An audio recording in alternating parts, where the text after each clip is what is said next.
नमस्कार साथियों, मैं अनीता श्रीवास्तव आपका हार्दिक अभिनंदन करती हूँ। श्रीमद् वाल्मीकि रामायण में आज का प्रसंग है पंचवटी के मार्ग में जटायु का मिलना और श्री राम को अपना विस्तृत परिचय देना। पंचवटी जाते समय बीच में श्री रामचंद्र जी को एक विशालकाय वृद्ध मिला जो भयंकर पराक्रम प्रकट करने वाला था। वन में बैठे हुए उस विशाल पक्षी को देखकर महाभाग श्री राम और लक्ष्मण ने उसे राक्षस ही समझा और पूछा, आप कौन हैं? तब उस पक्षी ने बड़ी मधुर और कोमल वाणी में उन्हें प्रसन्न करते हुए कहा, बेटा, मुझे अपने पिता का मित्र समझो। पिता का मित्र जानकर श्री रामचंद्र जी ने गिद्ध का आदर किया और शांत भाव से उसका कुल एवं नाम पूछा।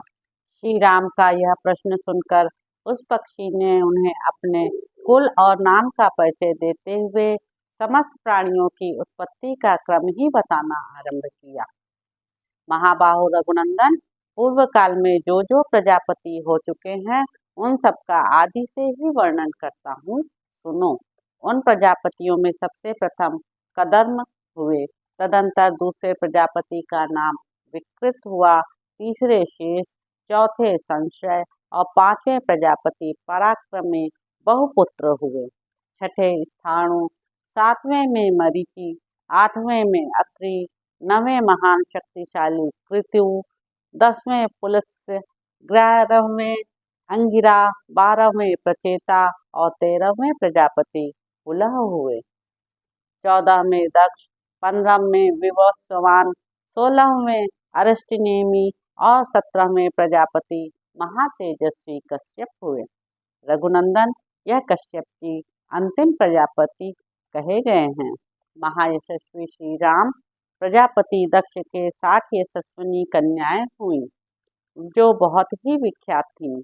उनमें से 8 सुंदरी कन्याओं को प्रजापति कश्यप ने पत्नी रूप में ग्रहण किया, जिनके नाम इस प्रकार हैं: अदिति, दीति, दनु, कालका, ताम्रा, क्रोधवशा, मनु और अनला।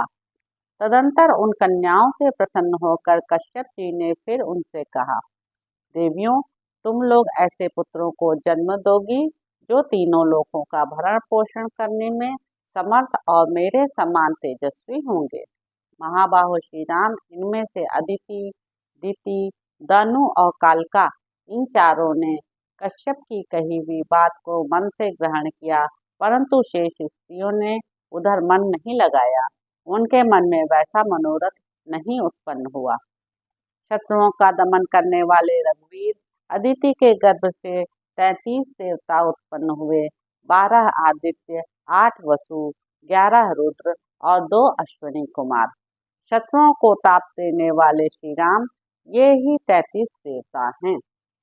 7 दिति ने दैत्य नाम से प्रसिद्ध यशस्वी पुत्रों को जन्म दिया। पूर्व काल में वन और समुद्रों सहित सारी पृथ्वी उन्हीं के अधिकार में। शत्रुदमन दनु ने अश्वग्रीव नामक पुत्र को उत्पन्न किया और कालका ने नरक एवं कालक नामक 2 पुत्रों को जन्म दिया। ताम्रा ने क्रौंची, भासी, शेनी, धृतराष्ट्री तथा सुकी, इन 5 विश्वविख्यात कन्याओं को उत्पन्न किया। इनमें से क्रौंची ने उल्लुओं को, भासी ने भास नामक पक्षियों को, शेनी ने परम तेजस्वी शेनों और गीधों को तथा धृतराष्ट्री ने सब प्रकार के हंसों और कलहंसों को जन्म दिया। श्री राम आपका कल्याण हो। उसी भामनी धृतराष्ट्री ने चक्रवाक नामक पक्षियों को भी उत्पन्न किया था। ताम्रा की सबसे छोटी पुत्री शुकी ने नता नाम वाली कन्या को जन्म दिया।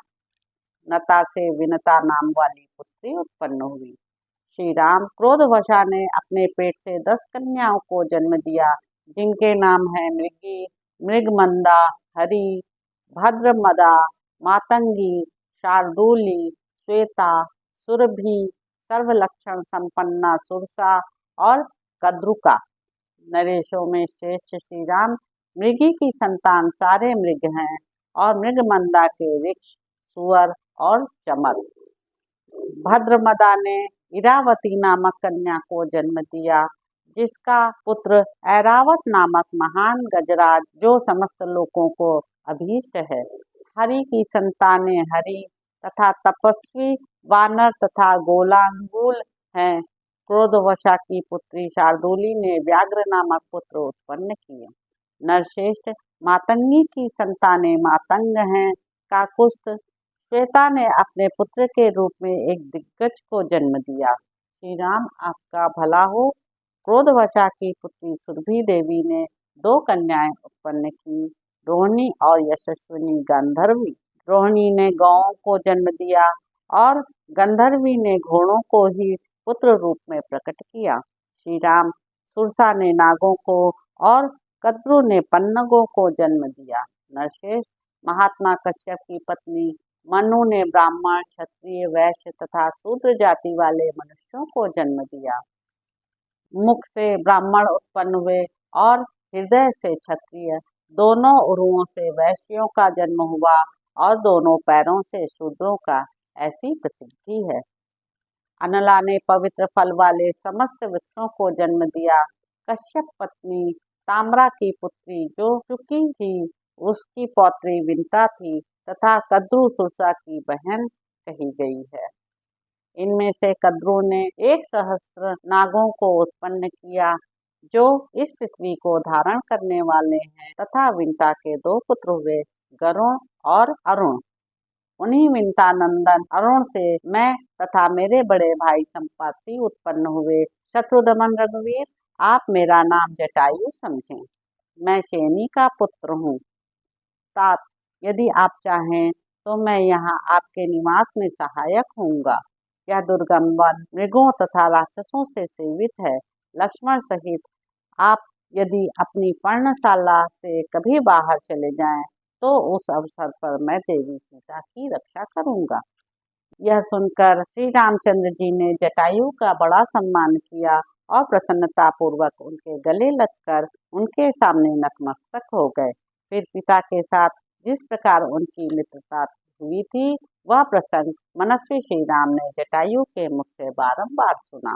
तत्पश्चात वे मिथिलेश कुमारी सीता को उनके संरक्षण में सौंपकर लक्ष्मण और उन अत्यंत बलशाली पक्षी जटायु के साथ ही पंचवटी की ओर चल दिए। श्री रामचंद्र जी मुनिद्रोही राक्षसों को शत्रु समझकर उन्हें उसी प्रकार दग्ध कर डालना चाहते थे, जैसे आग पतंगों को जलाकर भस्म कर देती है।